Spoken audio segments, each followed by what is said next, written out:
Alhamdulillah rabbil alamin wassalatu wassalamu ala asrafil anbiya wal mursalin wa ala alihi wa sahbihi ajma'in. Allahumma shalli ala Muhammad wa ala ali Muhammad walhamdulillah rabbil alamin. Ikhwah fillah rahimakumullah yang saya hormati Ustaz Ali, Ustaz Rojab serta para asatidz, para murabbi-murabbiyah yang dirahmati Allah Subhanahu wa taala.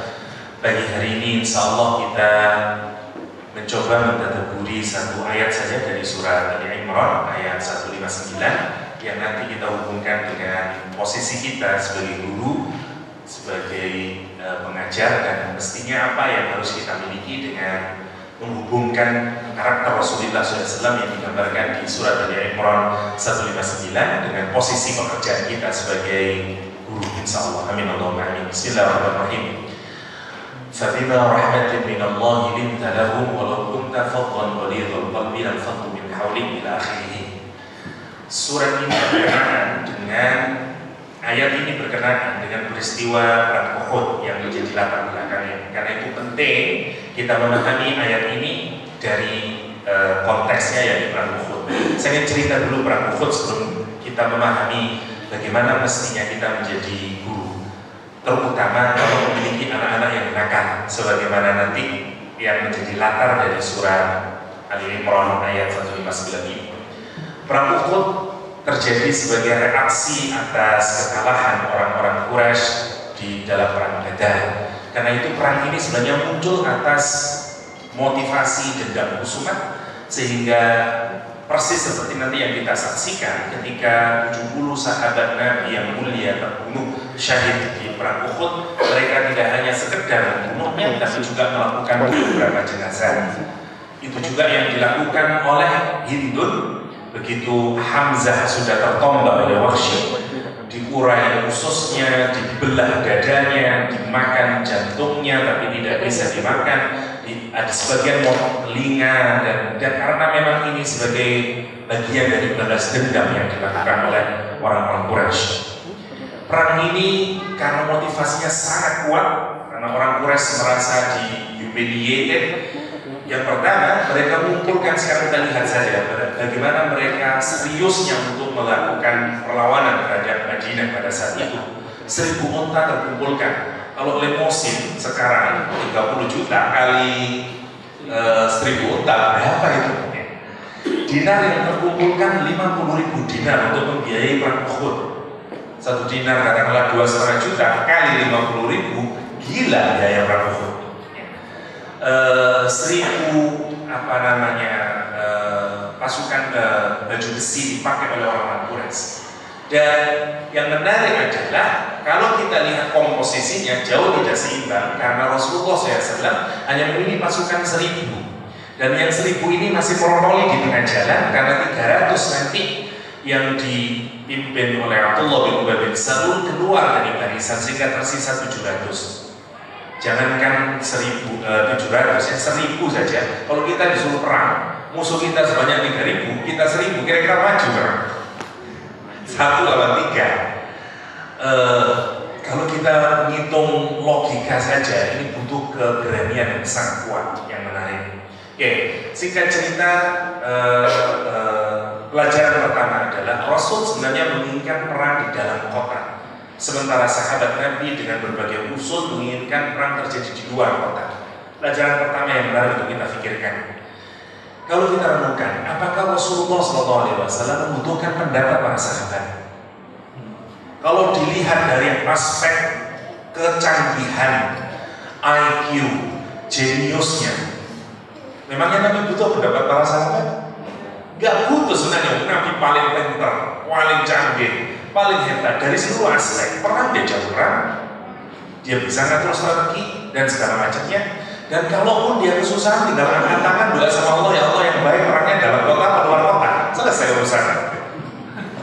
Yang menarik adalah, kalau yang pertama harus kita lihat sebagai seorang guru, apalagi sebagai seorang pemimpin, Rasul masih mau mendengarkan pendapat sahabatnya.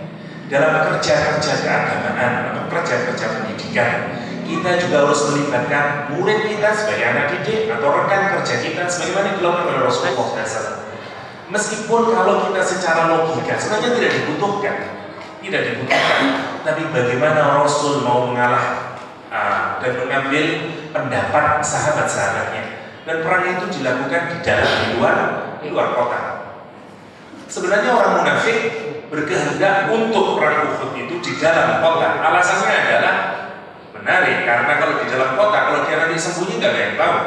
Dia sudah tahu celahnya mana dan segala macamnya. Dia sudah hitung-hitungan, kalau nanti saya perang dilaksanakan di dalam Madinah dan orang banyak, saya selindut kemana nggak ada yang tahu. Saya nggak ikut berperang.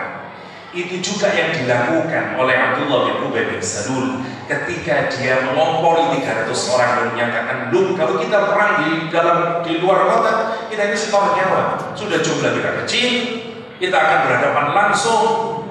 Wah, ini sama dengan bunuh diri. Ini kan hanya karena unsur kelompoknya Muhammad itu. Ini sama saja kita menyerahkan nyawa kita dan terpengaruh, terprovokasi 300 orang sehingga keluar. Oke. Singkat cerita, di perang ini menarik kalau kita renungkan. Allah menggambarkan perang ini, bahkan sebenarnya Allah menjanjikan kemenangan kepada orang-orang muslimin di perang ini. Di perang pertama, kalau kita perhatikan, perang zaman dahulu itu menarik, tidak seperti Amerika bom dan segala macamnya, ya. Karena selalu perang zaman dahulu diawali dengan perang tanding.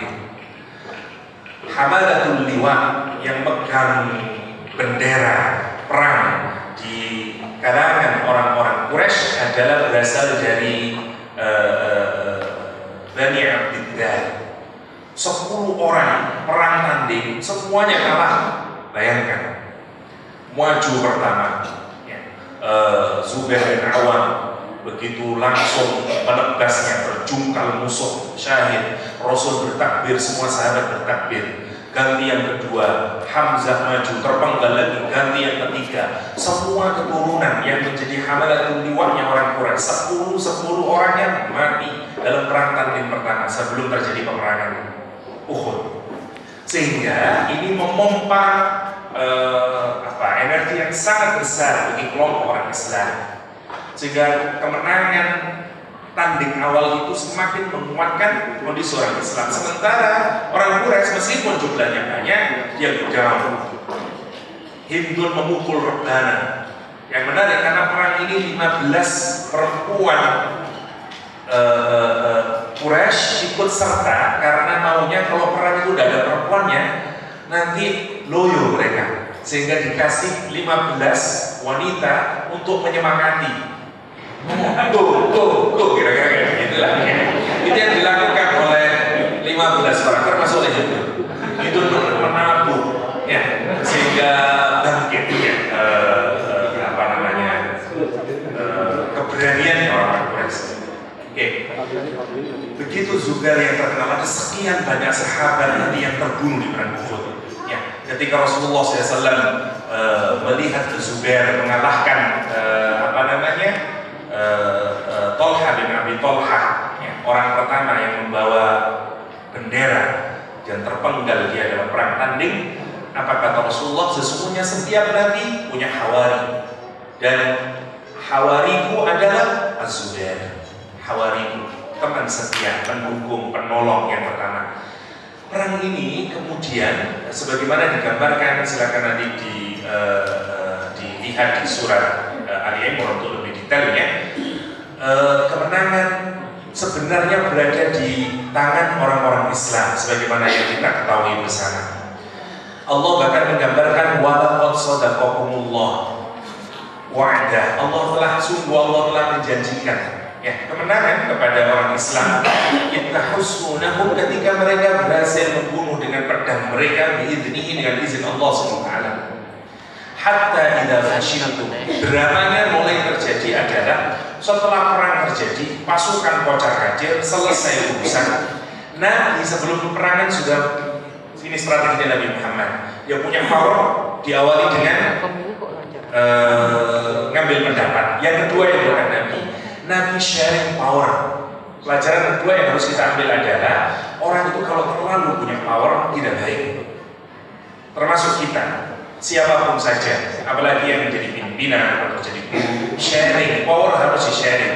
Menariknya Rasulullah SAW, Rasul dalam peperangan sharing powernya. Dia angkat amir, sayap kanan, sayap kiri, bagian depan, bagian yang ada di atas gunung, semuanya dibagi oleh Rasulullah. Abdullah bin Jubair sebagai pemimpin, 50 orang dipilih oleh Nabi, dijadikan pemanah yang berada di atas gunung Uhud. Yang lain diletakkan, masing-masing ada pemimpin.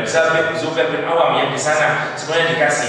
Dan Rasul menyatakan, man ata'ani faqad ata Allah, man asani faqad, dan diteruskan Rasulullah, man ata'a amiri, kata Rasulullah, siapa yang mentaati amirku, dia ata'ani faqad ata'ani. Ini penting karena Rasulullah SAW menyatakan siapa yang mentaatiku, sebenarnya dia tidak sedang mentaatiku saja, tapi dia sebenarnya mentaati Allah Subhanahu wa Ta'ala. Dan siapa yang mentaati amirku, yang aku kasih power kepada dia untuk bisa memimpin dan segala macamnya, maka kalau engkau taat kepada amirku itu, sesungguhnya engkau taat kepada Rasulullah SAW.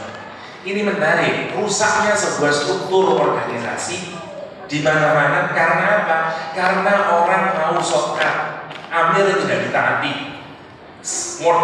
Mudahnya begini, kalau kita ngurus paspor, ya, katakanlah ada 5 meja, mestinya ini semuanya amir, yang powernya sang ketua imigrasi di sharing ke masing-masing ini.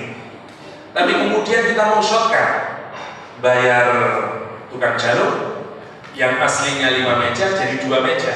Rusak pembuatan organisasi, rusak struktur organisasi, rusak. Karena itu Rasulullah mewanti-wanti, kalau misalnya imigrasi saja bisa rusak karena orang tidak taat kepada amir, apalagi dalam urusan peperangan. Karena itu Rasulullah mewanti sejak awal, faman ata'a amiri faqad ata'ani. Dan nanti drama kekalahan perang Uhud adalah karena mereka tidak mentaati amir. Ya, kalau Pak Ali misalnya, Ustadz Ali misalnya mendelegasikan ini yang bagian ini yang bagian kurikulum, ini yang bagian ini, terus ada orang nggak apa-apa, nggak usah ditaati itu. Yang penting kan kita taat sama Ustadz Ali.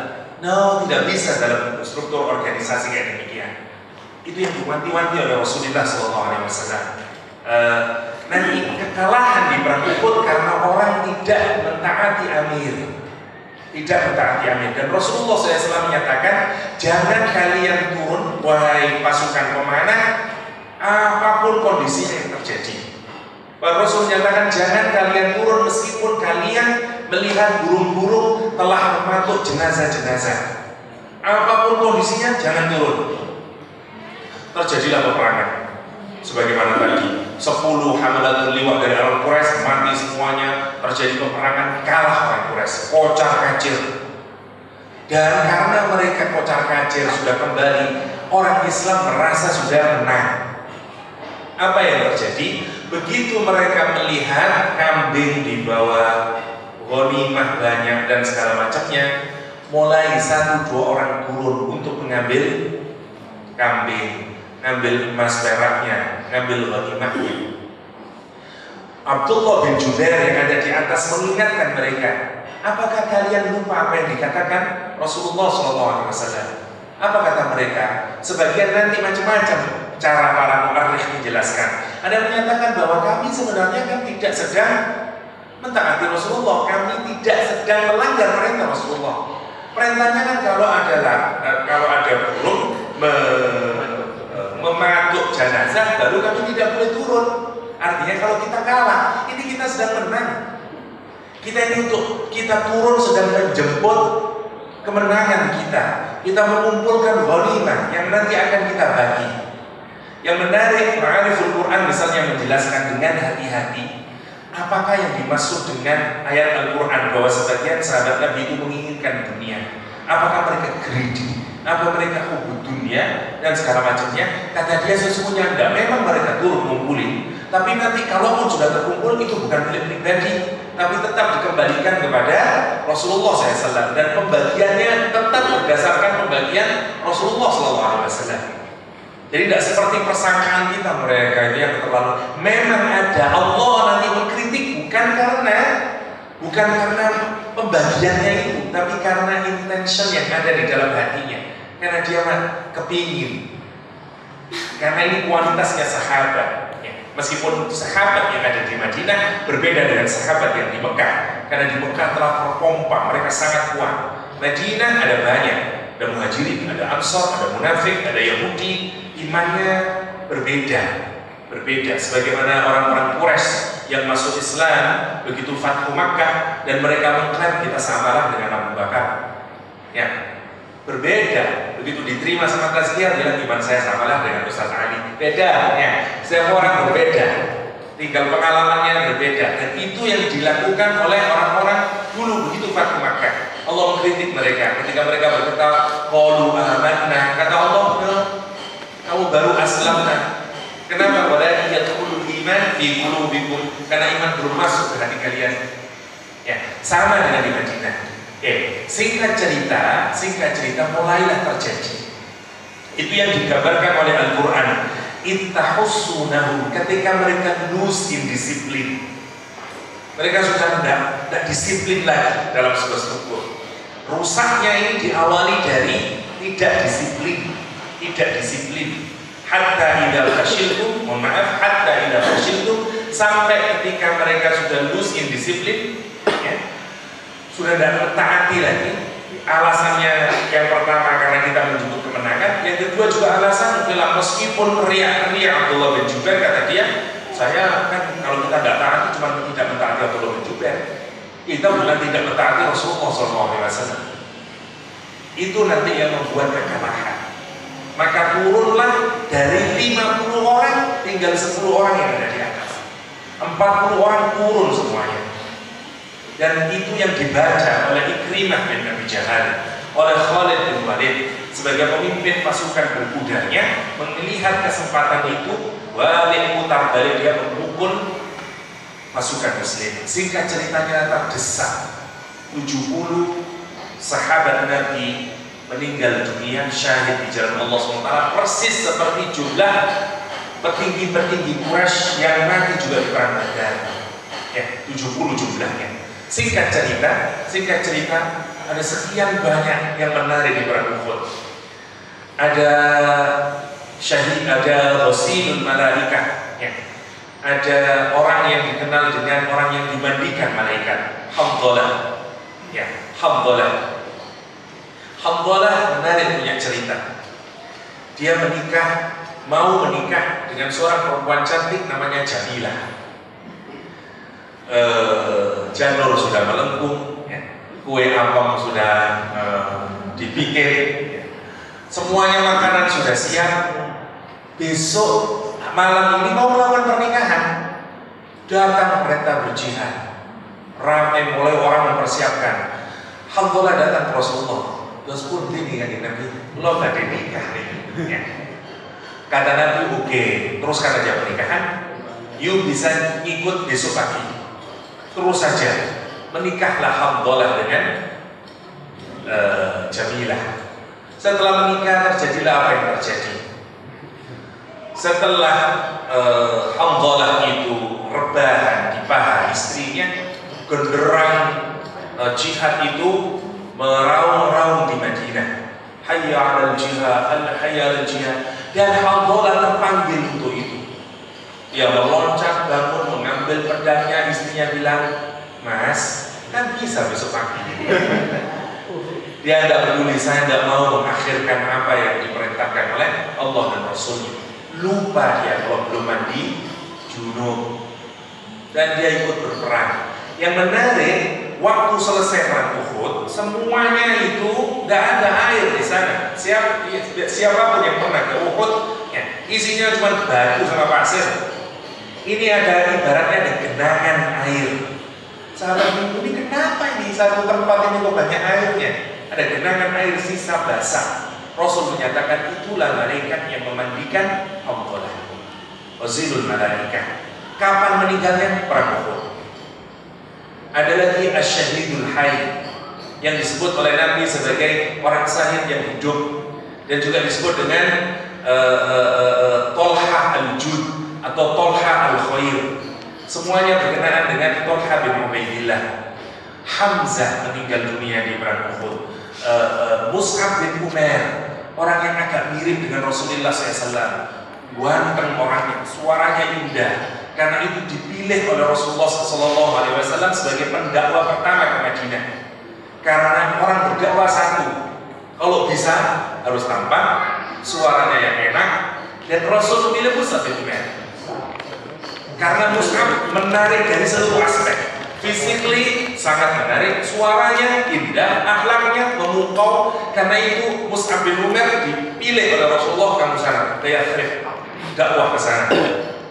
Mus'ab bin Umair nanti yang menyebarkan isu berita Rasulullah mati di perang Uhud adalah Ibnu Qami'ah saat dia memenggal Mus'ab bin Umair, saat dia membunuh Mus'ab bin Umair, dan dia kira itu adalah Rasulullah SAW. Karena miripnya, Mus'ab bin Umair meninggal di perang Uhud. Di perang Uhud ada lagi sahabat Nabi yang tanggal gigi serinya 2. Abdullah bin Jarrah misalnya juga meninggal juga. Tragedi itu terjadi di perang Uhud. Saat Rasulullah SAW sudah dibela oleh 10 orang ini, salah satunya wanita yang terkenal dengan Ummu Ammarah. 10 ini nanti 7 mati semuanya, 8 tinggal 2 orang akhirnya. Semua orang Ansor yang 8 semuanya mati, syahid semuanya di jalan Allah SWT.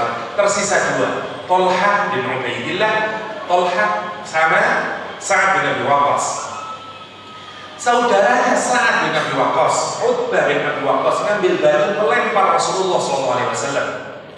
Kena mulutnya Rasulullah SAW. Ya, giginya Rasulullah SAW tanggal, bibir bawahnya kepecah, dan dilempar lagi kena pelipisnya. Masya Allah, ada orang lagi yang bernama Ibnu Qami'ah, dia menyatakan, khudha ya Rasulullah, ana, kata dia, aku adalah Ibnu Qami'ah, kata dia ambil, merasakan ini Rasulullah, aku adalah, dia mengenalkan dirinya sebagai seorang jagoan perang. Rasul kemudian berdoa semoga Allah mencelakakannya, dan dia menebas tengkuk Rasulullah SAW. Karena Rasulullah pakai pakaian besi sehingga tidak bisa tertanggalkan, karena tapi pukulannya sangat keras, mengenai lagi kepala Rasulullah juga sangat keras, sehingga ada 2 kawat dari bagian yang menutup muka Rasulullah itu masuk mulai dahi ini, sebagian menyatakan masuk ke pipinya, dan berlumuran darah Rasulullah di perang Uhud. Bayangkan, tanggal gigi, bibir pecah, sobek, masuk 2 kawat. Saat mau diambil, Abu Bakar As-Siddiq mau mengambil kawat itu, tapi yang menarik, Abdullah menyatakan kepada Abu Bakar, demi Allah biarkan aku. Abdullah bin Jarrah menyatakan, biarkan aku yang mengambilnya. Dia gigit dengan gigi serinya. 1 kawat digigit, kawatnya hilang, gigi sirinya juga hilang. Diambil 1 lagi, kawat hilang, gigi seri hilang. Kata Abu Bakar, begitu baiknya engkau menanggalkan gigi serimu. Komentar Abu Bakar As-Siddiq. Menarik kalau kita perhatikan semua peristiwa yang dahsyat ini. Kenapa saya ceritakan? Karena saya ingin menjadikan ini sebagai latar biar kita bisa memahami fabima rahmatin min Allah. Dan yang menarik, saat Hamzah meninggal dunia, syahid di jalan Allah, Asadullah, the lion of Allah Subhanahu wa Ta'ala, yang terburai ususnya karena Wahsy menombak persis di perutnya, dan kemudian dipecah dadanya oleh Hindun. Hendak mau dipunyah, tapi tidak sanggup dia mengunyah. Saat setelah meninggal Rasulullah menangis, dan Rasulullah menyatakan, untuk Hamzah silakanlah menangis kalau kalian ingin menangis. Sofia, bibinya Rasulullah SAW, saudaranya Hamzah sendiri hendak melihat. Rasul menyatakan, jangan melihat Sofia, jangan melihat bibi, karena engkau tidak akan tahan. Sofia menyatakan, tidak, aku insya Allah tahan.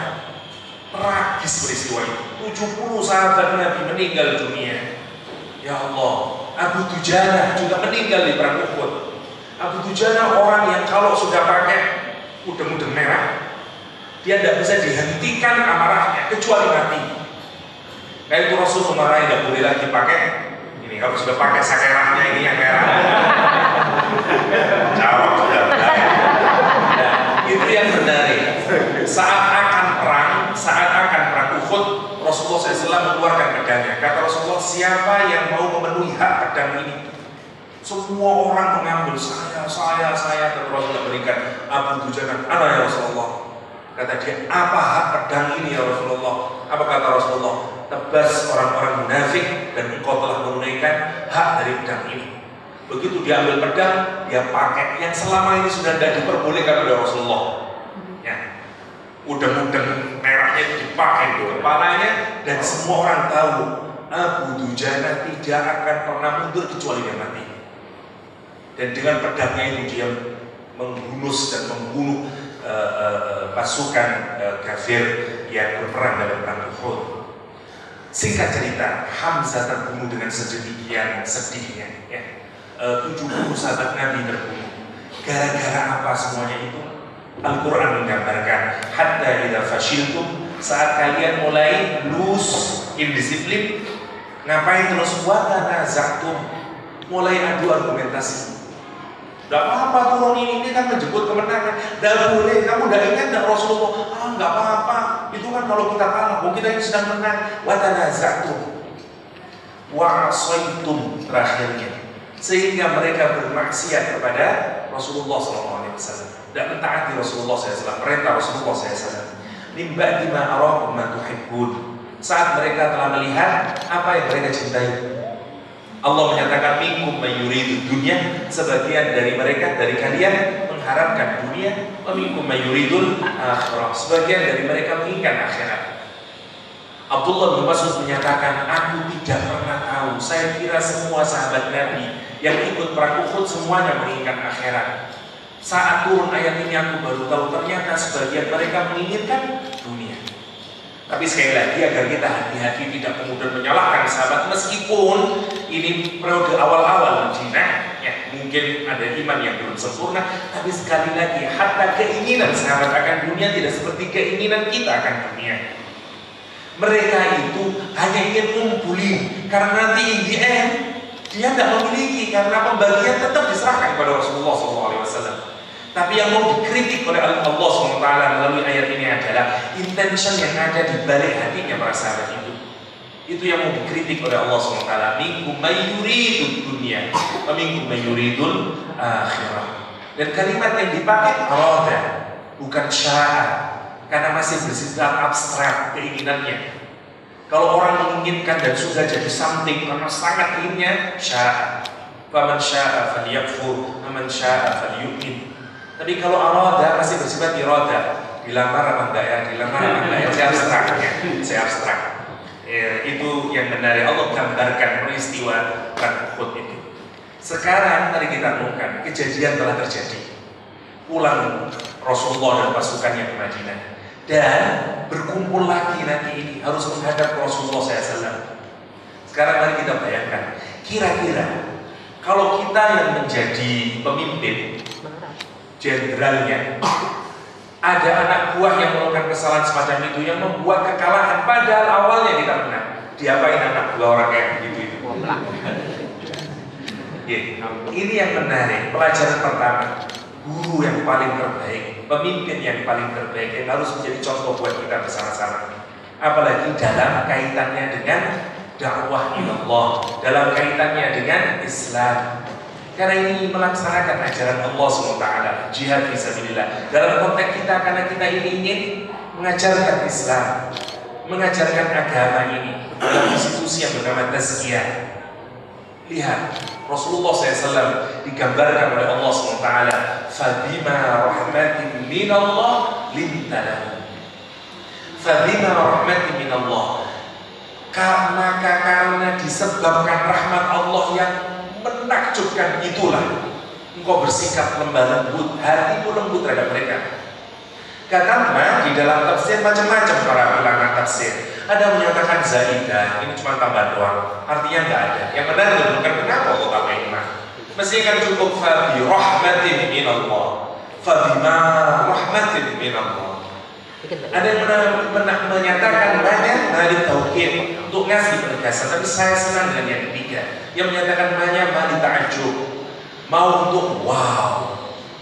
Kenapa? Karena kalau bukan karena rahmatnya Allah SWT yang menakjubkan, yang diberikan kepada Allah, yang diberikan Allah kepada Rasulullah SAW, tidak mungkin orang bisa punya soft heart seperti Rasulullah SAW menghadapi anak buah yang balelo semacam ini. Yang pertama. Dan kalau kita renungkan pelajaran ketiga adalah kalau kita ingin punya punya soft heart, maka syaratnya adalah kita harus punya rahmatnya Allah. Atau kita balik, kalau orang hatinya lembut, maka dia pasti akan dapat rahmatnya Allah Subhanahu wa Ta'ala. Karena itu yang ketiga adalah kita harus sebagai guru, sebagai pemimpin harus punya hati yang lembut. Sebagaimana Rasulullah SAW. Mungkin kita tidak bisa seperti Rasulullah SAW, tapi kita harus memulai dari memiliki hati yang lembut dalam mengajar. Saya ingin cerita tentang Ustadz saya dulu yang semua santri terngiang-ngiang sampai sekarang.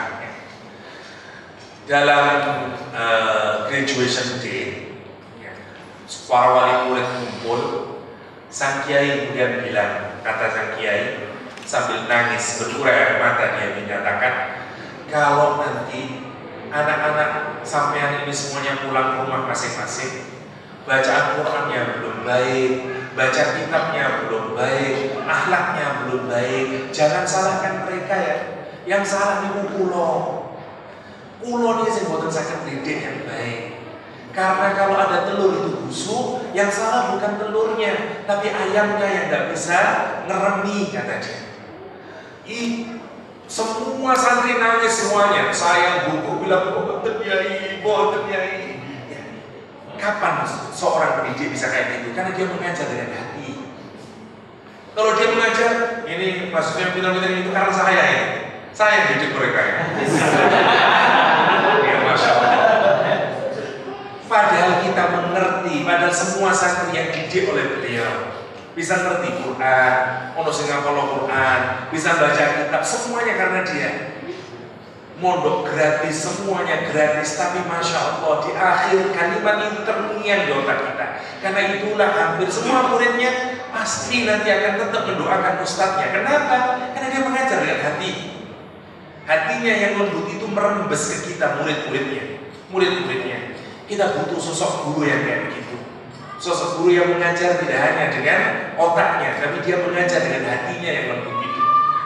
Tapi nanti kita lihat ya, yang pertama itu yang dilakukan oleh Rasulullah SAW. Fabima rahmatin minallah. Disebabkan karena rahmat dari Allah itu, lintalahum, kamu Muhammad bisa bersifat lemah lembut terhadap mereka. Mestinya, kalau kita marah wajar ya. Sini, para pemanah yang udah nurut kepada Rasulullah SAW, perintah Rasulullah. Ini semuanya gara-gara kamu. Pamanku meninggal dunia, 70 sahabat habis, gara-gara kamu dan nurut. Ya, Masya Allah, menarik. Ada saat di mana Rasulullah tegas, seperti Ka'ab bin Malik yang gak diajak ngomong 50 hari lamanya, tidak boleh kumpul sama istrinya. Ada sahabat satu bilang, temannya Ka'ab bin Malik, suami saya ini tidak bisa ngapa-ngapain ya Rasulullah, makan, minum, kalau tidak dibantu tidak mungkin ya Rasulullah. Jadi please izinkan saya tetap menemani istriku, menemani suamiku, kata Rasulullah. Tapi please yang satu itu jangan dilakukan ya. Dia sudah tidak kuat ya Rasulullah. Menarik. Tapi untuk Ka'ab bin Malik Rasulullah melarang. Menarik, ada tegas Rasulullah SAW. Tapi untuk kasus ini mari kita lihat ya. Allah menggambarkan sifat hatinya Rasulullah SAW limtalahu. Sekarang yang selanjutnya dia ini. Fabima rahmati minallah limtalahu walau kunta faddan, yang pertama yang tidak harus ada pada guru, pada pemimpin. Walau kunta faddan, kalau orang itu harsh, kalau orang itu rough. Ibnu Abbas mengartikan ghalid dengan faddan sebagai hal yang sama. Karena kata Ibnu Abbas semuanya berasal dari hati yang keras. Cuman bedanya kata Ibnu Abbas, kalau faddan itu munculnya pada ucapan, kalau ghalid munculnya pada fi'il. Kalau pada sikap namanya ghalid. Kalau pada ucapan namanya faddan. Yang pertama yang dipuji oleh Al-Quranul Karim, yang dan bahkan dilarang oleh Al-Quranul Karim untuk dimiliki karakternya oleh Rasulullah SAW adalah faddan. Kalau seandainya engkau itu Muhammad faddan, berkata-kata keras, kasar, means kalau ngomong. kamu itu bodoh banget ya. Wah, jangan. Saya pernah merasakan begitu itu, ya, dari pimpinan, dan itu terus terngiang sampai sekarang masih terngiang. Masya Allah, ya, itu masih terngiang. Karena itu dilarang pemimpin. Guru juga demikian. Guru juga demikian. Itu yang harus perhatikan. Fadhon, kata-kata yang kasar, bukan disiplin ya, bukan disiplin, ada beda hal. Ada ketegasan dari Rasul juga mengajarkan ketegasan. Tapi ini enggak, kata-kata yang kasar. Waduh, misalnya ya, macam-macam ya. Ini Surabaya betul ya. Saya masih ingat dulu punya teman lama tidak ketemu, orang Madura. Ceritanya waktu kuliah di fisika, satu teman lengket, lama tidak pernah ketemu, sekitar 15-an atau 20-an tahun ketemu. Saya kaget, saya sudah tidak pernah dengar istilah Surabaya yang kasar itu. Ketemu, wah, udah dos itu terus kaget ya. Karena bayangkan seperti zaman kuliah dulu. Ayo, Masya Allah, satu, mungkin kalau untuk bahasa sebagai anak-anak, meskipun itu tetap tidak baik ya, apalagi kalau guru, satu yang tidak boleh ada pada seorang guru atau pada seorang pemimpin ya. Karena ayat ini sebenarnya tidak hanya berbicara tentang Rasulullah SAW. Kenapa? Karena kita semuanya pemimpin. Yang memimpin bukan Ustaz Ali saja, semua kita pemimpin. Kullukum ra'in. Kita semua pemimpin. Saat jenengan ada di kelas, jenengan adalah ra'in. Saat saya pulang ke rumah, saya ra'in atas suami, istri, dan anak-anak saya. Ya. Saat di kampus, saya bukan ra'in. Tapi di pusat integrasi, saya ra'in. Misalnya, semua kita ra'in. Karena itu ayat ini applicable untuk kita semuanya. Karena kita punya kondisi-kondisi di mana kita menjadi pemimpin. Karena itu kita harus memiliki itu yang kedua, jangan menggunakan kata-kata yang kasar, fadhon, yang masuk dalam hati. Benar ya Rasulullah SAW, kata-kata yang kasar. Kadang Rasulullah tegas, Ka'ab bin Malik sampai menyatakan, aku kepingin ditatap oleh Rasulullah SAW. Karena setiap Assalamualaikum, Assalamualaikum dari yang jawab. Al-Quran menggambarkan sumpahnya Ka'ab bin Malik ya, karena tidak ikut, kesalahannya apa? Tidak ikut perang Tabuk, tidak ikut perang Tabuk, itu saja kesalahannya ya. Tapi yang menarik kata dia, aku Rasulullah SAW, Assalamualaikum, dipaskan pandangannya itu Assalamualaikum, lah saya duduk di situ. Kamu Malik sudah wanti-wanti Assalamualaikum, Rasul lengos tidak melihat Ka'ab bin Malik dan makin sumpah Ka'ab bin Malik. Menarik. Tapi ada seorang pemuda datang Rasulullah SAW, ya Rasulullah, saya tidak tahan ya Rasulullah, izinkan aku berzina. Pemuda datang ke Nabi, izinkan aku berzina. Apa kata Rasulullah? Sini deh. Rampok misalnya. Betul-betul Rasulullah SAW datang menyatakan, kamu punya saudari perempuan? Kalau saudari perempuanmu dizinai orang, apa yang kamu lakuin? Tak bunuh dia. Kau punya ibu? Kalau ibumu dizinai orang, tak bunuh dia. Kau punya bibi? Semua dulu dari Nabi. Semua yang perempuan-perempuan yang berhubungan dengan dia. Nah, hei pemuda, kalau engkau menzinai seorang perempuan, boleh jadi dia ibunya seseorang, saudarinya seseorang, bibinya seseorang, kakak perempuannya seseorang. Dan kalimat Nabi itu masuk dalam hatinya. Jeblak mak jelek. Nabi meletakkan tangannya di dadanya orang itu dan Nabi berdoa, ya Allah, bersihkan dada anak ini. Beda. Karena yang salah bukan sikapnya, yang salah pikirannya yang salah. Ya. Pikirannya yang ngeres, dibenek oleh Nabi. Ya. Bukan dikaplok, karena kaplok tidak menyelesaikan masalah. Kaplok tidak menyelesaikan masalah. Itu yang menarik. Maksud fadhon itu, maksudnya bukan kita tidak boleh berkata tegas. Lakukan, kalau lakukan ya, jangan tegas. Berhenti, boten-boten. Tapi kalimat yang muncul sumbernya dari hati yang keras, sehingga muncul kata-kata yang keras. Fadhon. Yang kedua. Sekarang yang ketiga, ghalidul qalb, hati yang keras. Hati yang keras yang muncul dari sikap nendang. Beberapa hari ini kita mendapati banyak video yang menunjukkan guru ngaplok, guru nendang, murid saling nendang. Masya Allah ya, jauh sekali dari akhlak Islam. akhlak Islam. Ini yang harus kita renungkan. Ghalidul qaul, tidak boleh ada ghalidul qaul. Kenapa? Kalau seorang pemimpin, kalau guru punya dua hal ini, kata-katanya kasar, sikapnya kasar, apa yang terjadi kata Allah SWT, lam faddu min hawlik. Infadda itu berbeda dengan kalimat yang lain yang menunjukkan orang lari. Kenapa Allah tidak menyebutkan they're going to run away from you? Enggak, Allah tidak menyatakan mereka akan running away, tapi Allah menyatakan infadda. Kayak perak, fiddah, karena dia mudah pecah. Karena itu kita tidak boleh bersandar kepada emas dan perak. Zahab mudah pergi dia. Jangan bersandar pada harta dunia, karena dia mudah pergi dan pecah. Yang menarik, kalau ada gelas kemudian pecah, yang pecahnya kemudian tidak bisa lagi dibentuk kembali, namanya infaddah. Allah yang mengingatkan kepada Rasulullah SAW, kalau Rasul berkata yang keras, kalau Rasul bersikap yang keras, yang keluar dari hati yang keras, maka apa yang terjadi? Sahabat-sahabat akan bercerai-berai, disperse dari sekitar Rasulullah SAW. Apalagi ini urusan agama. Urusan agama. Saya punya teman dulu, kita ngaji zaman ibtidah, mulai dari kitab yang belum kuning, dari jenggotan dulu dikasih jenggotan, habis itu sampailah ke kitab kuning yang gundulan. Teman saya ini sudah tidak masuk kira-kira 2-3 bulanan. Begitu gundulan dia kepingin ngaji kitab gundul, namanya zaman dulu kala masih kita kecil, mengimpikan seakan-akan kalau sudah ngaji kitab gundul keren kan? Begitu sampai ngaji kitab gundul, saya bilang sama dia, ayo sekolah, karena saya sekolah sendirian, dia teman saya satu-satunya. Saya bilang sama dia, ayo budal mana sekolah, kata dia. Mas yo kita jenggotan, aku yang mbak budal deh, mbak bergosan kata dia. Karena saya bilang sekarang sudah gundul kata dia. Tapi dia tetap nggak mau, kita nggak mau. Ya, kenapa? Karena dia pernah diomongin secara keras oleh seorang guru, malas dia kemudian, nggak mau lagi. Atau kalaupun dia tetap sekolah, dia tidak bergairah dalam mengikuti perkuliahan, dalam mengikuti pelajaran.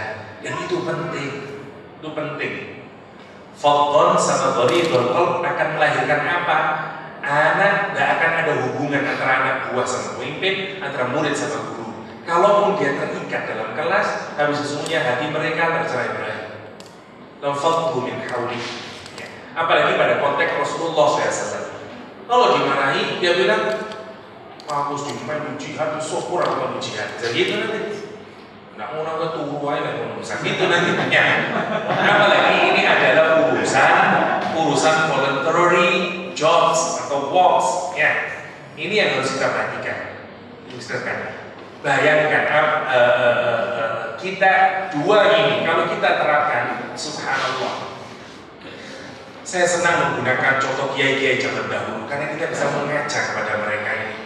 Ya, ada banyak orang-orang berhasil. Kenapa? Karena punya guru-guru yang kayak begini, yang kalimatnya terus terngiang di otaknya, yang sikapnya membuat kita terus. Kenapa? Karena ghalidul qalb. Karena tidak ada ghalidul qalb, itu yang membuat kita terus terngiang. Sehingga nanti ada hubungannya antara murid sama guru yang tidak pernah terputus. Bahkan setelah dia keluar dari tempat di mana dia dulu belajar, tempat dari mana dulu dia belajar, lam faddu min hawlik.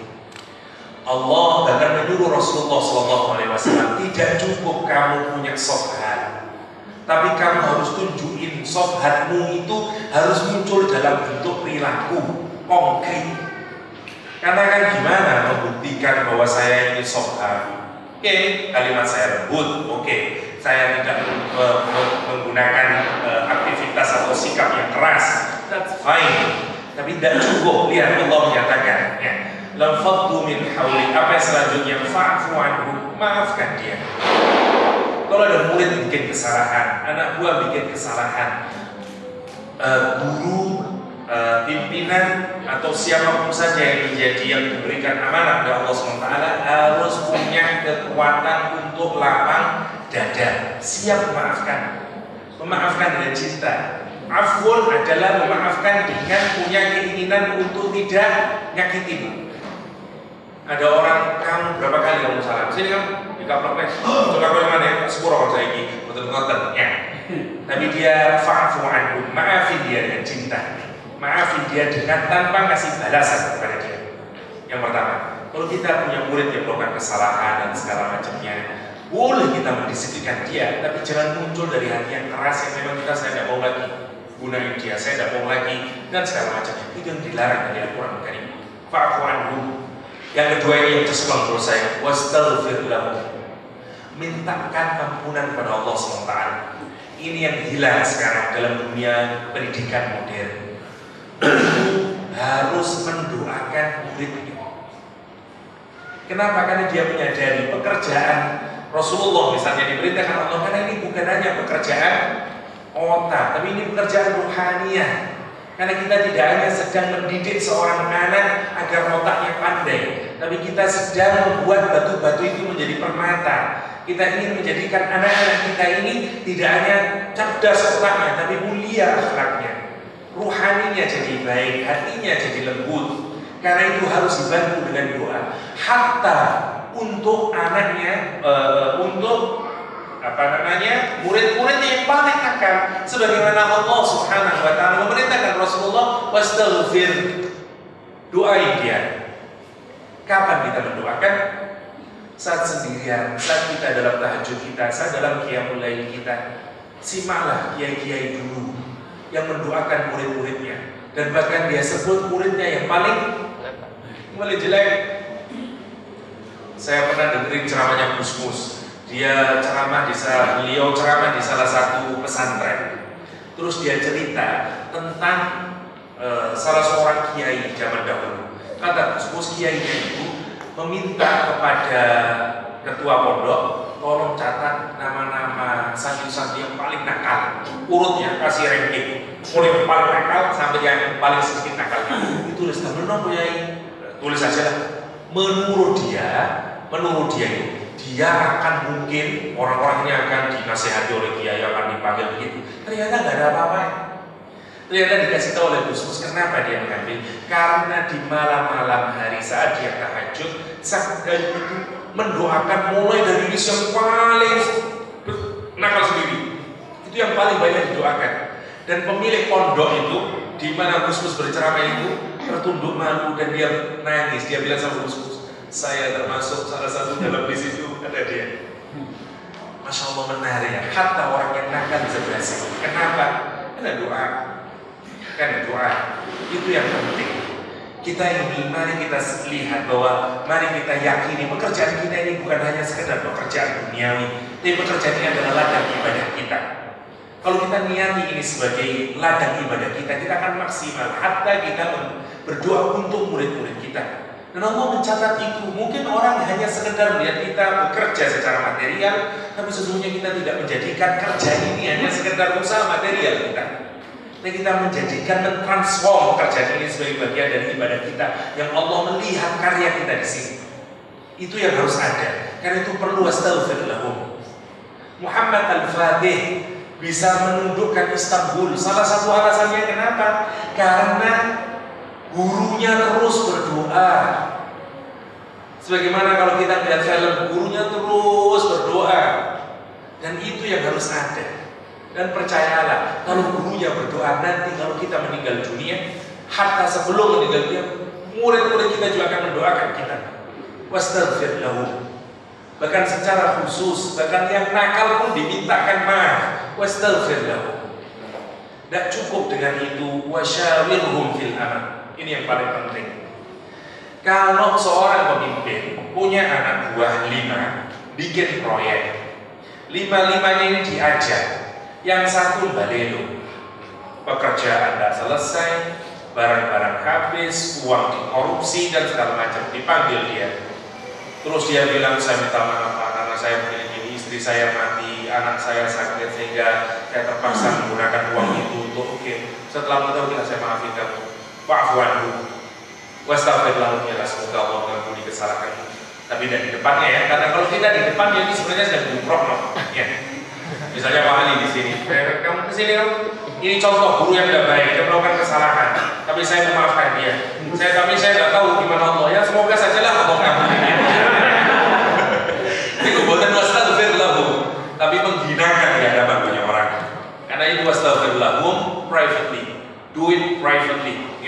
saat kita berhadapan dengan Allah Subhanahu wa Ta'ala.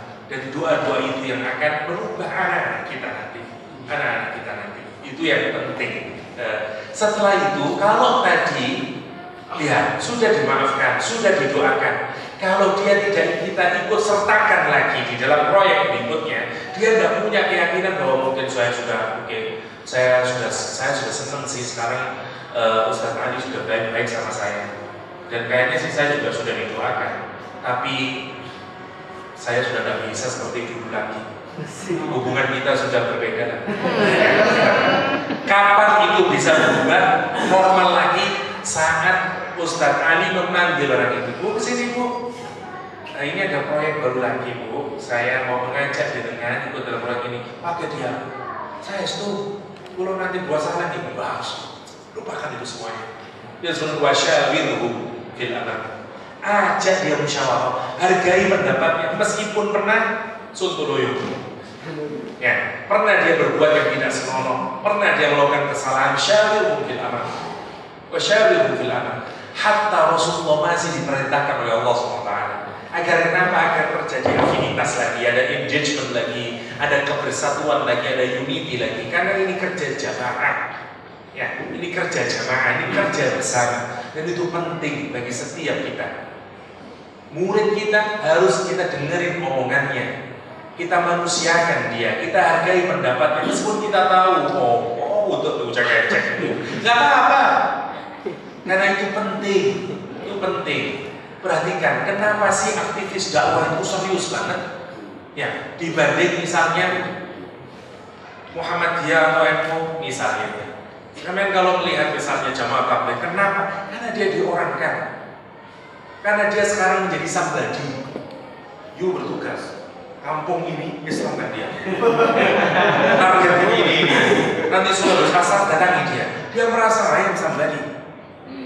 Kalau kita di NU Nahdlatul Ulama, ada yai, namanya pesantren, ya punya karta nukro, ya, ya udahlah, dia nobody.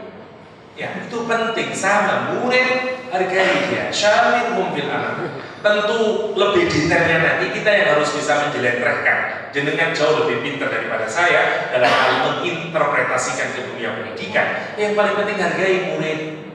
Posisikan dia, hargai pendapatnya. Meskipun kita tahu sendiri pendapatnya cek-cek le. Aku lulus doktor. Syawirhum fil amr. Karena itu penting.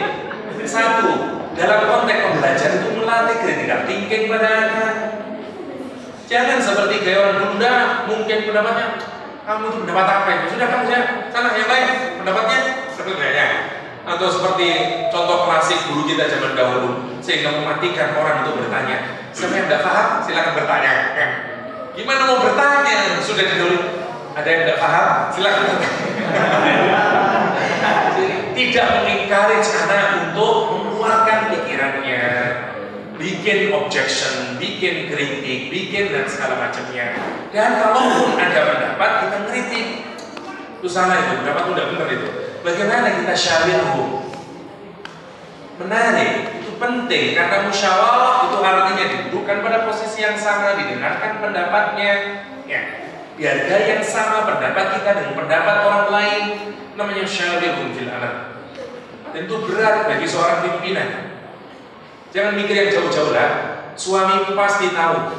Ya, kalau ada rapat di keluarga, anak ngomong ini, yang ini, istri ngomong ini, egonya berbudak sekali. Kalau ada suami itu bacanya ini fa'fu anhum, ya. Wastaghfir lahum. Syawirnya ulang 3 kali. Wasyawirhum fil amr. Itu yang menarik. Masya Allah ya, kalau kita mikirkan Rasulullah, padahal siapa kita dibanding Rasulullah SAW? Dia Rasulullah tidak butuh pendapat orang lain. Dia Rasulullah dibimbing oleh wahyu. Pikirannya ini nggak ada kotor-kotorannya, nggak ada nafsunya, nggak ada apapun.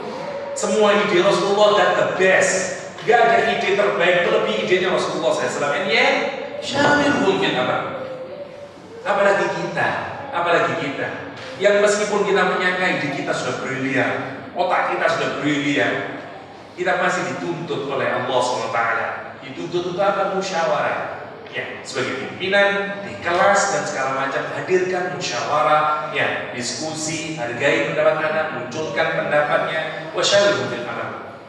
Dan ini yang paling terakhir, ini dari hati. Fa idza azamta, kalau setelah selesai semuanya, sekarang diambil keputusan, sudah konklusif sifatnya sekarang, apa penyakitnya? Biasanya nanti kita ini merasa planning itulah yang menyebabkan keberhasilan. Kalau sudah ditata begini, ini nanti begini, proyeknya begini, dan deal, oke, selesai, kita jalani. Dan kita merasa itulah nanti yang menyebabkan keberhasilan. Buktinya apa? Kalau nanti berhasil, that's my project, man. Loh, saya ini. Ya, dan segala macamnya. Itu ideal. Al-Quran tidak mengajarkan itu. Kalau kita sudah konklusif, selesai semuanya, fatawakkal 'ala Allah. Tawakallah pada Allah. Yakinlah, sadarlah sekarang. Yang merubah apapun, yang membuat kita berhasil, bukan kita, bukan usaha kita, tapi Allah SWT. Kita ini hanya menyumbang pekerjaan. Kita yang penting planning terbaik, usaha paling baik, nanti Allah. Allah yang punya saham paling besar. Dan kalau kita punya begitu gaya kita berpikir, gaya manajemen kita, innallaha yuhibbul mutawakkilin. Allah yuhibbul mutawakkilin. Kalaupun nanti berhasil, kita tidak show off. Ini bukan ke proyek, alhamdulillah, semuanya karena Allah. Boten Pak, ini kan sampai kerancangan nih, tapi semua itu dari Allah SWT. Indah banget, itu diajarkan oleh Allah SWT dalam Al-Quran. Ini ukhwat ini karena saya. Tekniknya, misalnya, tidak begitu di dalam Islam. Itu yang harus ada. Bayangkan itu, nanti itu sesuai dengan kualitas pahala yang kita miliki. Kalau kita punya murid yang saleh, punya murid yang pintar, nanti dia juara ini, juara itu, gurunya mesti GR, ya. Gurunya mesti GR, bukannya dia yang paling top. Itu karena saya. Padahal kata muridnya mungkin, karena saya tidak pernah tidur malam, saya belajar sendiri, misalnya. Ya. Hati-hati dengan itu. Satu, karena itu juga akan mengurangi pahala kita dalam kita mendidik. Kembalikan kepada Allah. Yang penting kita maksimal setelah melakukan itu dan fadlan. Pertama jauh dari soft hard, ya, bukan soft land, dari soft hard, ya.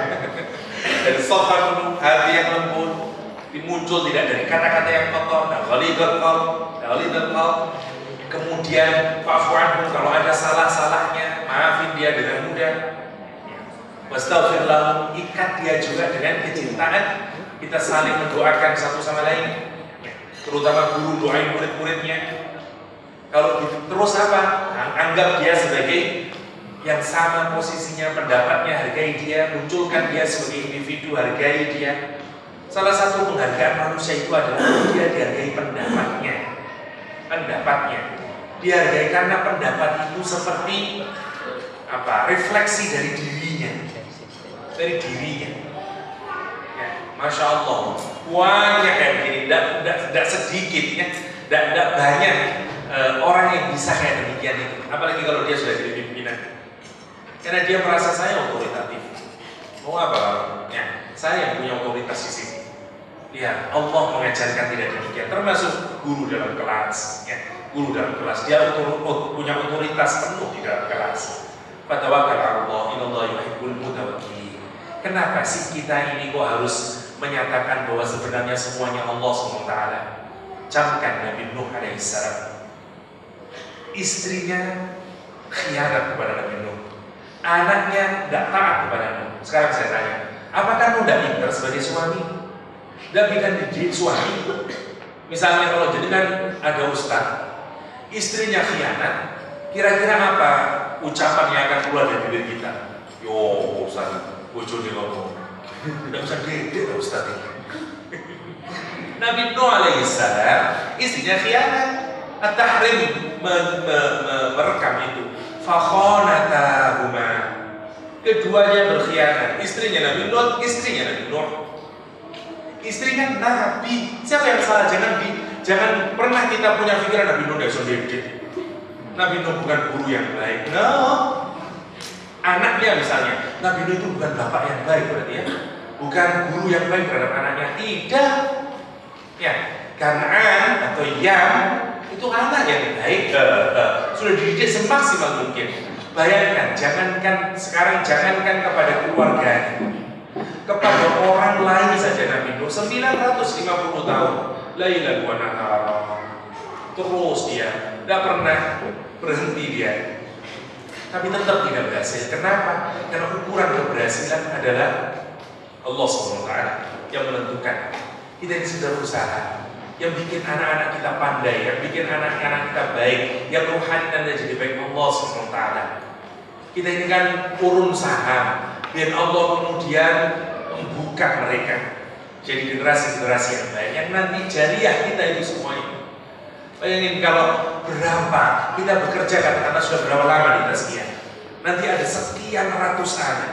Kalau itu kemudian menjadi deposito kita untuk akhirat kita, pekerjaan yang mana lagi yang lebih baik dari pekerjaan menjadikan permata-permata itu semuanya, mengasah permata itu? Nggak ada pekerjaan yang lebih baik. Ya, jadi teller berhubungan dengan orang itu. Jadi dokter berhubungan dengan pantat orang terus. Ya, misalnya. Ini Anda mengasah permata yang kalau itu kita niati dengan ibadah, kita tidak hanya sekedar mengajar transfer knowledge dari otak saya ke otak Anda. Enggak, saya mengajar Anda dengan hati. Misalnya, saya akan mengajar kalian semuanya anak-anakku dengan hati saya. Saya menggunakan semuanya doa saya dan segala macam. Jariah kita itu. Bayangin berapa tahun nanti, berapa ribu, dan bayangin itu semuanya jariah kita yang akan mengalir, yang pahalanya tidak hanya kita dapatkan di dunia kita, di akhirat. Masya Allah, such beautiful world, such honorable world. Tidak bisa dibandingkan. Karena itu tradisi mengajar adalah tradisinya Allah Subhanahu wa Ta'ala. Allamal Quran. Siapa yang mengajar? Allah. Karena itu siapapun yang mengajar sebenarnya dia sedang meneruskan tradisinya siapa? Allah Subhanahu wa Ta'ala.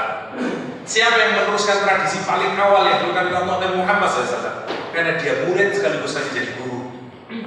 Siapa yang allamal Quran? Kepada siapa? Murid pertamanya Allah Subhanahu wa Ta'ala dalam hal mengajari Al-Quran, Muhammad SAW. Dan itu terus. Itu yang menarik. Nabi Nuh tidak berhasil.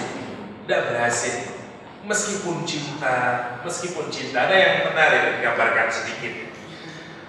Nabi Nuh meminta anaknya, karena Allah memerintahkan kepada Nabi Nuh alaihissalam setelah perahu dibikin. Sekarang bayangin, menarik kalau bikin logika. Saya cerita sedikit lah tentang Nabi Nuh. Cara Al-Quran menggambarkan itu menurut saya sangat grafik dan menarik. Bayangin, bagaimana kalau Anda menyaksikan peristiwa air bah raksasa itu, yang semua orang mati, kelelep, menggambarkannya. Kira-kira Anda butuh berapa halaman untuk menggambarkan itu? Al-Quran hanya butuh 2 kata menggambarkan itu semuanya. Dan menurut saya that's amazing. 2 kata dipakai oleh Al-Quran, wafarat dan nur. Selesai sudah. Untuk menggambarkan prahara kejadiannya Nabi Nuh hanya dengan 2 kata, wafarat dan nur. Selesai sudah. Kalau kita buka terjemahan Kemenak, insya Allah kita akan pusing sendiri. Ketika dan dapur mengeluarkan airnya, gitu kayaknya. Dan dapur mengeluarkan airnya apa? Pokoknya kita bingung memahaminya. Ya, seingat saya begitu maknanya. Kalau di Kemenaknya, padahal Allah mau menggambarkan tanur itu bisa panggang api, bisa dapur, tapi bisa kayak ketel, orang tenanan, orang boiling water di ketel, ya di ketel, ya ketel ya, di ketel. Allah itu ingin menjelaskan begini, lokasinya kalau secara geografis ya, tempatnya Nabi Nuh itu dikelilingi bukit, karena dia orang pegunungan, bukan orang laut, Kenapa anaknya Nabi Nuh bilang sa'awi ilal jabali ya'simuni minal ma'? Dia tidak saya ke laut, enggak, karena memang gunung, enggak ada jabal. Dia itu orang gunung. Saya tanya, orang gunung tahu perahu? Enggak tahu. Karena itu nanti ketika Allah menyuruh Nabi Nuh bikin perahu, ada kalimat yang menarik, bi'ayunina wa wahyina, kata Allah. Kalau bahasa sekarang, under my supervision. Karena tidak tahu Nabi Nuh, ya aku bikin perahu ini. Tidak ada idenya, dia orang pegunungan.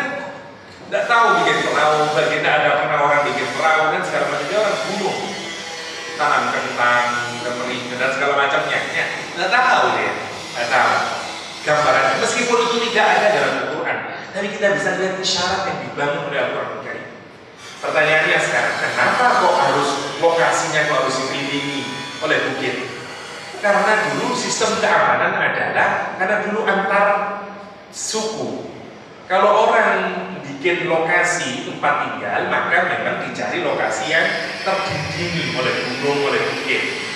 Madinah begitu, bukit-bukit, gunung-gunung belakang. Karena itu, dari mana musuh kalau ada menyerang? Hanya dari satu sisi, dari arah depan. Karena itu dikasih Khandaq oleh Salman Al-Farisi, karena musuh tidak mungkin di sini ada gunung, tidak mungkin dari gunung di sini, tidak mungkin, hanya satu sisi saja. Kalau Rasulullah melakukan peperangan, kalau dia istirahat dari tempat yang sini bukit, sini bukit, sini bukit, penjagaannya hanya dari satu pintu. Ini sama, dia dipilih oleh bukit. Jadi kalau ada bencana alam dan segala macamnya, dia safe. Tapi lokasinya Nabi Nuh under sea level. Kalau jenengan sekarang bayangin ada tempat yang kayak gini cekung, kira-kira kayak apa? Ketel. Persis kayak ketel, kayak cembung gini, kayak apa, bukan cek ya, kayak ember ya, besar gini. Nabi Nuh disuruh sendiri bikin perahu oleh Allah SWT. Ibnu Katsir menuliskan 100 tahun nanam pohon sendiri. Setelah selesai dibikin perahu ini sendiri, diakhiri nawangina, under supervision. Setelah selesai, bayangin, kenapa sih istrinya Nabi Nuh itu bisa khianat? Karena kita pakai logika aja. Kalau ada orang tinggal di pegunungan yang tinggi, terus suami Anda bikin perahu dan menyatakan banjir, dan itu terjadi bukan 1-2 hari seminggu, ratusan tahun. Semua orang mencemooh sebagai orang yang gila. Kira-kira istri Anda yang waras, kira-kira ikut termakan dengan isu kolektif itu apa enggak? Mesti akan ikut, karena kita ini akan ikut pendapat publik. Pendapat publik semuanya itu. Jangan inilah kalau sampai tidak percaya. Salah satu murabbiyah ini habis mandi melihat di cermin, saya cantik gak ya? Tidak tahu dia ragu masih. Begitu keluar 2 meter, hai cantik. Oke, 1 kalimat. 5 meter lagi, assalamualaikum Aisyah, cantik kira 2 kali. Sampai 1 kilo dia, ada 15 orang praising her as a beautiful woman. Nanti dia pulang lagi ke kamar, dia lihat kaca lagi. Memang saya cantik ya. Beneran itu. Beneran. Nanti sekarang bayangkan, itu yang terjadi pada istrinya Nabi Nuh. Tiap hari orang sakhiru, ya. Tiap hari semua orang lihat, kapan Nuh? Katanya mau ada banjir. Kapan banjirnya? Udah jadi tak perahunya. Bayangin. Terus tetangganya bilang, oh ujungnya sampai itu. Kalau aku mau bikin perahu, ini pegunungan, di pinggir ada dia misalnya, hanya bujuku gendeng paling. Itu yang terjadi pada istrinya Nabi Nuh alaihissalam. Kan itu Al-Quran menyatakan fakhonata, maka itu wilayah iman, wilayah iman. Susah. Siapa bilang orang-orang Nabi Nuh ya gimana? Tidak begitu ceritanya. Al-Quran tidak perlu cerita itu semuanya, tapi kita bisa mafhum dari cara Al-Quran menggambarkan. Dari cara Al-Quran menggambarkan.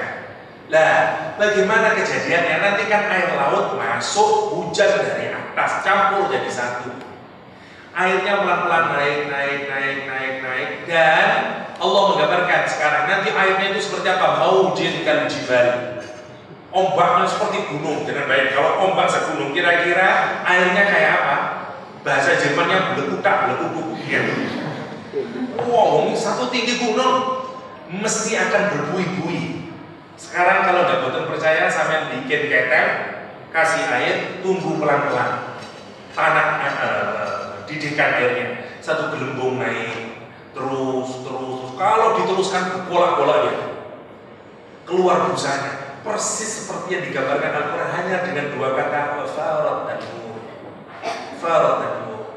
Amazing cara Al-Quran menggambarkan. Karena nanti pelan-pelan gunung itu dibikin crack. Lautan sebelah sananya bukit. Tapi nanti karena dibikin krek gunung-gunungnya mengucur airnya. Terus dari atas kan deh, tsunami kemudian terus raksasa. Makanya anaknya Nabi Nuh menyatakan dia pakai otaknya, walaupun banjir dari saya ke atas saya. Sa'awi ilal jabal yaksimuni minal ma'. Dia pakai logikanya, anak muda dan segala macam. Dan Allah menyuruh Nabi Nuh, apa kata Allah SWT? Semua disuruh ahmil, disuruh bawa, semuanya suruh naik ke perahunya. Semua masing-masing, ya, yang punya pasangan suami istri. Terus yang menarik, kita semuanya keturunan ya Nabi Nuh. Karena semua yang dibawa oleh Nabi Nuh tidak punya anak, mati semuanya nanti. Dan kita ini semua adalah keturunan dari anaknya Nabi Nuh alaihissalam. Siapa bilang kita ini bukan keturunan Nabi?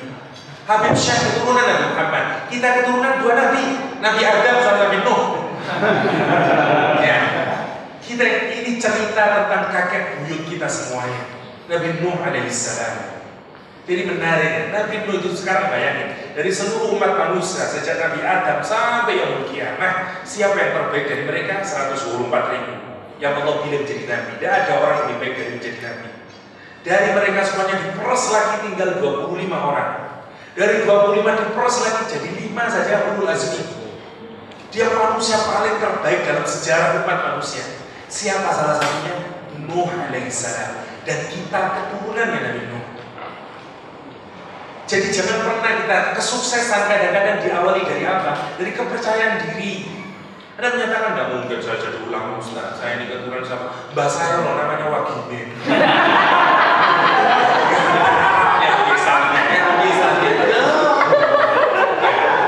Merasa bahwa tidak mungkin mbah saya ini kalau Ustaz.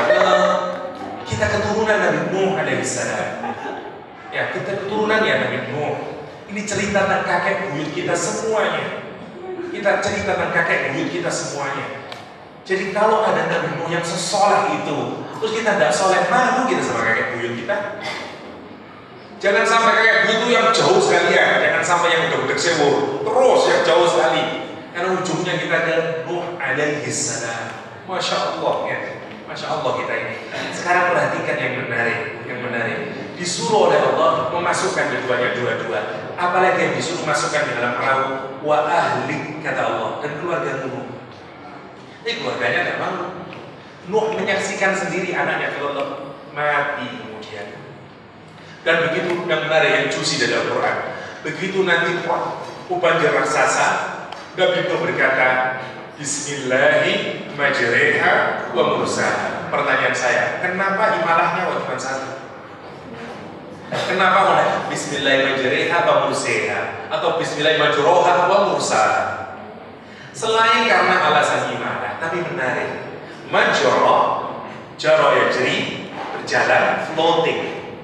Sekarang bayangin, kalau ombak itu satu gunung, kira-kira floatingnya normal atau enggak? Oh, itu normal. Satu ombak, satu gunung ombaknya.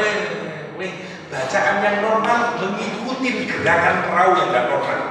Mestinya majoro, jadi majere. Tapi kalau mursaha saat perahu sudah berhenti total, settle down, namanya mursaha. Dia sudah tidak begini. Karena itu bacaannya normal kembali, mursaha. Subhanallah, hatta bacaan menggambarkan situasi apa yang digambarkan oleh peristiwa Nuh.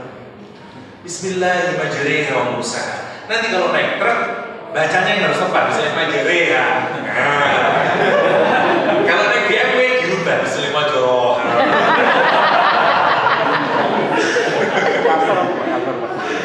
Benar ya, Rabbul Karim. Yang terakhirnya dia saksikan meninggal dunia. Anaknya mati. Lihat, sama seperti kita guru punya kecintaan kepada anak. Nabi Nuh berdoa, Ya Allah, kata Nabi Nuh, Innahu, kata dia, yang meninggal itu anak saya. Kalau dia di dunia tidak selamat, minimal nanti kalau dia dibangkitkan dari kubur, selamatkan dia ya Allah. Ya, wa inna wa'daka al-haq, kata dia, karena janjimu itu benar. Apa maksudnya Nabi Nuh? Waktu banjir air bah, jenengan kan menyuruh saya memasukkan orang yang beriman ke dalam perahu, termasuk keluarga toh. Berarti irodahnya jenengan itu sebenarnya mengenai apa? Mengenai keselamatan atas keluarga. Nabi Nuh mengemis dari aspek itu. Dan janjimu kan janji benar ya Allah. Kalau dia tidak selamat di dunia, minimal nanti di akhirat selamatkan dia ya Allah. Wa anta ahkamul hakimin. Dan Muhammad yang terbaik. Lihat apa jawaban Allah. Qala ya Nuh, hey Nuh, innahu laisa min ahli. Anakmu itu bukan keluargamu. Ya, menarik. Karena itu kata Syekh Syarawi, ahliyatun nubuwah itu bukan ahliyatun bunuwah, kata Syekh Syarawi. Kekeluargaan kenabian itu bukan karena Anda keturunannya Nabi ini, itu bukan. Tapi karena, kata dia, karena dua hal. Karena manhaj wal ittiba. Kalau kita satu manhaj, satu ittiba, kita keluarganya Rasulullah SAW. Salman Al-Farisi yang di geng Paren itu, ya, kata Rasulullah SAW di hadapan para sahabatnya, Salman minni, Ali baiti, kata Rasulullah SAW. Salman keluargaku. Ada hubungan darah Salman? Enggak ada. Hubungan apa dia diikatkan dengan Rasulullah? Manhaj sama ittiba. Manhaj sama ittiba. Kalimat yang terakhir mari kita renungkan, innahu amalun ghairu salih. Sesungguhnya anaknya Nabi Nuh. Kalimat yang menarik. Secara sederhana ini kalimat agak menarik. Karena itu kalau di dalam tafsir macam-macam ada tafsir macam-macam, ada yang menyatakan innahu amila amalan, innahu amilun, macam-macam. Ini kok amalun, kok masdar yang dipakai. Yang menarik begini, kalau di Mafathul Ghaib, ya, Fakhr Razi menjelaskan orang Arab itu kalau ada orang yang sangat maksimal di dalam sebuah karakter, maka orang tidak menggunakan lagi isim fa'il atau yang lainnya, tapi dia menggunakan masdar. Misalnya, kalau ada orang yang sangat alim, orang tidak menyatakan innahu huwa alimun, bukan itu, tapi huwa ilmun. Itu yang dipakai Al-Quran untuk ayat ini. Sebenarnya sama dalam bahasa kita. Kalau ada guru di tazkiyah yang hafal munjid, dia hafal semuanya. Kita nyebut dia loh kamus, dia kamus berjalan. Kita menggunakan isim. Dia loh, sampai takut kamu tuh kalau kok komputer gitu. Ya, karena dia sudah sedemikian. Allah ingin menunjukkan kenapa sih anaknya Nabi Nuh, meskipun darah dagingnya Nabi Nuh, bukan anaknya Nabi Nuh, innahu amalun ghairu salih. Allah ingin menggambarkan seluruh amalnya anaknya Nabi Nuh nggak ada yang saleh, nggak ada yang saleh. Menarik. Itu untuk menunjukkan in the end bahwa meskipun kita usaha semaksimal mungkin, doa kita, nangis kita sama Allah, kalau Allah tidak mengerti tidak terjadi. Karena itu di ujung ayat tadi, kalaupun kita sudah wasyawirhum fil amr, semua sudah selesai, planning sudah dilakukan, kembalikan kepada Allah. Karena itu tidak cukup, kita bukan orang-orang rasional yang tidak punya ketuhanan. Itu selesai semuanya planning dan selesai semuanya, kemudian kita adalah well done ini, semuanya akan baik-baik aja. Ya, karena itu fa'idha azamta fatawakkal 'ala Allah. Innallaha yuhibbul mutawakkilin. Allah yuhibbul mutawakkilin. Itu saja yang bisa saya sharingkan. Ada pertanyaan atau kita akhiri mawar? Bismillahirrahmanirrahim. Assalamualaikum warahmatullahi wabarakatuh. Terima kasih Ustaz Yahya yang telah memberikan wawasan bagi kita tentang surat Al-Imran ayat 149. Saya juga menjelaskan tentang Nabi Nuh dan ketika kejadian itu. Yang saya tanyakan di sini adalah setelah kejadian banjir itu, kemudian Nabi Nuh mempunyai anak yang sangat banyak itu. Kalau bisa ceritakan menikah dengan siapa, sehingga saya nanti bisa mengajarkan ke anak-anak. Kemudian setelah itu ada anak-anak yang tanya siapa kalau Nabi Nuh punya anak, terus nenek moyang kita yang di Indonesia itu anaknya Nabi Nuh siapa gitu. Ya mungkin itu aja. Assalamualaikum warahmatullahi wabarakatuh.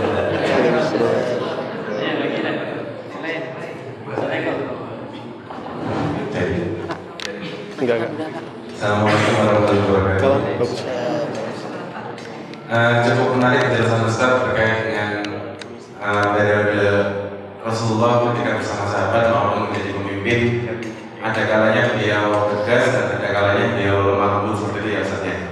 Nah, yang mau saya tanyakan dan saya penasaran itu, apakah ada patternnya Ustaz pada periode Nabi menjadi pemimpin dan dekat dengan sahabat ketika beliau tegas itu pada saat apa dan ketika beliau lemah lembut pada saat apa? Patternnya apakah bisa dilihat dari sejarah seperti itu Ustaz? Terima kasih. Assalamualaikum warahmatullahi wabarakatuh. Yang ingin saya sampaikan berbicara tentang ucapan-ucapan yang sudah jadi kebiasaan, ucapan kotor maksud saya yang sudah menjadi kebiasaan dari anak-anak kita, itu ketika kita coba untuk memahamkan kepada mereka bahwa itu adalah ucapan yang kotor, sedangkan dia menimpalinya adalah di rumah saya itu biasa Ustaz. Bahkan orang tua saya bicara seperti itu dari saya. Terus bagaimana cara kita memahamkan kepada mereka untuk bisa mengambil yang terbaik? Terima kasih. Mohon maaf lambat begitu Ustaz. Saya satu hal yang menarik tadi itu bacaan imalah yang selama ini kita hanya mengajarkan ya imalah seperti itu dan satu-satunya adalah Al-Quran. Lalu kemudian Ustaz menjelaskan tadi itu Masya Allah luar biasa. Namun yang menjadi pertanyaan saya itu kita menyimpulkan bacaan majreha itu kemudian karena mengambil hikmah dari besarnya gelombang yang besar itu sehingga kemudian tidak majroha tapi majreha saking besarnya itu ini pandangan apa? Maksudnya dari aspek tafsir bil ma'sur atau tafsir bil ra'yi? Syukran. Bismillahirrahmanirrahim. Saya jawab dari yang paling terakhir. Imalah dihubungkan dengan perahu ini dari mana? Memang dia bukan tafsir bil maksud karena Muhammad menjelaskan itu. Ya, tidak ada sahabat menjelaskan itu. Ini syari saja. Tafsir syari yang diambil dari aspek kebahasaan. Ya, lughawi saja sebenarnya. Tapi sekali lagi, selama itu tidak bertentangan dengan kaidah-kaidah lughawiyah masih bisa diterima. Contoh penerapan yang model kayak gini bisa diterapkan pada isma. Nanti tapi jangan ditanya, Ustaz, kalau wadduha apa artinya? Gak semuanya bisa. Karena itu misalnya kayak imalah, karena hampir semua qiraat memang lebih memilih imalah semuanya dibanding yang lain. Tapi wadduha enggak, cuma tetap yang paling pakai wadduha biasa. Jadi iman ini satu-satunya kayak isma satu-satunya dalam Al-Quran. Kenapa misalnya? Menarik kalau perhatikan Al-Quran menyatakan qalu ya abana malaka la ta'mauna. Kenapa kalau dibaca isma? Karena orang itu kalau bohong dia tidak bisa mengucapkan dengan detail dan clear. Kalau tidak percaya nanti bagi para akhwat, para istri yang suaminya kalau mau deteksi suami saya jujur atau enggak, lihat aja kalau dia tidak terlalu clear. Nah ini indikasi sebagaimana Al-Quran menggambarkan. Kenapa mudah dibaca langsung aja? Ya abana, malaka la ta'manna. Bapak, ini datang keluarganya, 10 anaknya Nabi Yakub alaihissalam membawa baju yang berlumuran darah kambing atau darah terwelu. Ya. Dia datang di planning sudah sedemikian hebatnya. Di planning, dimasukin ke dalamnya, dicari di tempat yang kira-kira nanti akan ada orang yang lewat. Semuanya itu udah di planning. Oke, ini langkah selanjutnya. Selesai dan apa maunya. Nanti dia pulang agak sore. Karena nanti kalau terlalu matahari masih kelihatan, nanti pura-puranya misalkan tangisnya akan kelihatan. Dia bisa ayyakun. Itu udah menjelang nanti maghrib sama dia pulang itu. Satu, timingnya keren. Dia bawa baju dilumuri dengan darah. Kalau malam nggak terlalu kelihatan. Bida min kadib kata Al-Quran Karim. Ini yang menarik. Silakan baca tafsiran di komentar yang menarik. Kata dia, serigalanya baik banget ya. Dia memakan Yusuf, tapi tidak merobek bajunya Yusuf. Karena bajunya utuh, dia lupa. Ya, sehebat-hebatnya orang berdusta selalu ada cacatnya. Sampai planning lah setelah apapun, ya. Apakah Pajero-nya nanti atau Fortuner-nya nabraknya apapun nanti akan ketahuan. Kecepatan 40 kacanya mungkin